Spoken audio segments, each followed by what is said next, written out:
A lot of these objects have character, you can sense it. They have an aura about them. I mean, there's nothing sinister in this collection, and people look and they say, oh, what is that? Is that S&M or is that a torture device? No, they're medical devices or they're life-saving devices. I mean, you have to think of someone wearing a smoke mask to go into a smoky building. They really had to be a hero to wear that stuff. And then you have some other things, and it could be a brace or a prosthetic device. And there is a sad story behind it. My name is Steve Ehrenberg, and I'm a collector, but now I'm a dealer. My son and I, we collect and buy anything from a prosthetic hand to an airplane engine. Scientific electronic equipment, medical head devices. It's early technology. And the collection has been going for over 30 years.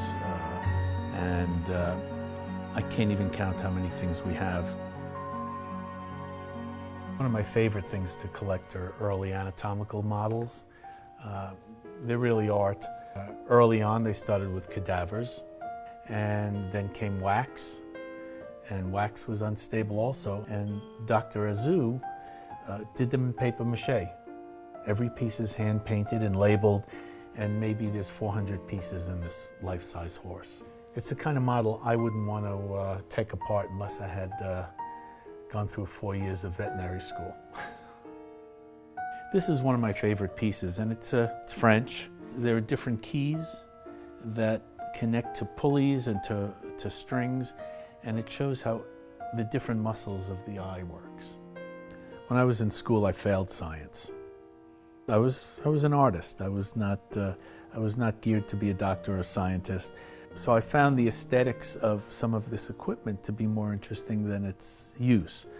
You see design trends. You go back to Victorian times, and they used wood. They'd use mahogany. It'd be polished. It would have brass corners on it, and edges and details and knobs. And then you find aluminum, and you find pressed steel, and the shapes become more organic or more free-flowing.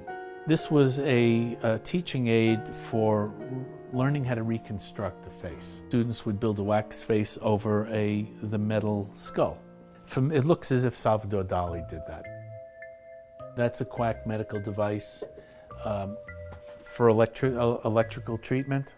Two wands that a patient would hold. They'd feel the electricity running through their hands, and they'd think that something was happening. If you look at early quack devices, they're designed to be better looking than their purpose. This is a nebulizer, and you can see it's Victorian if you look at the legs, and this was used by doctors. Maybe they had a little eucalyptus in this one, a little salt water in this one, and there'd be a pipe with a breathing apparatus, and they would mix a couple of things for the patient, and that'll be $5, please. The more important it looked, the better people thought it worked, and the more money the doctor would get. And some of these things aren't quack devices. They were state-of-the-art for their time. They just, over time, they proved not to really work that well. This is light therapy. Now they use light therapy to treat depression. But back in this, I believe this is 1920s. I believe this one was used to treat any number of ailments. It could have been kidney disease, it could be stomach problems. It looks like an electric chair, but it's actually from the Kellogg Sanitarium. You would sit in that chair and it would vibrate your whole body. I mean, everything there had to do with your bowels. I'd rather try the electric chair. I can't help but think when I see some of these new devices that are being used and new materials that 100 years from now we'll be looking back at them and laughing and calling them quack devices. But that's what science is. That's we always think state of the art and that we're ahead of our time and it'll never get any more modern than that, but it's always changing.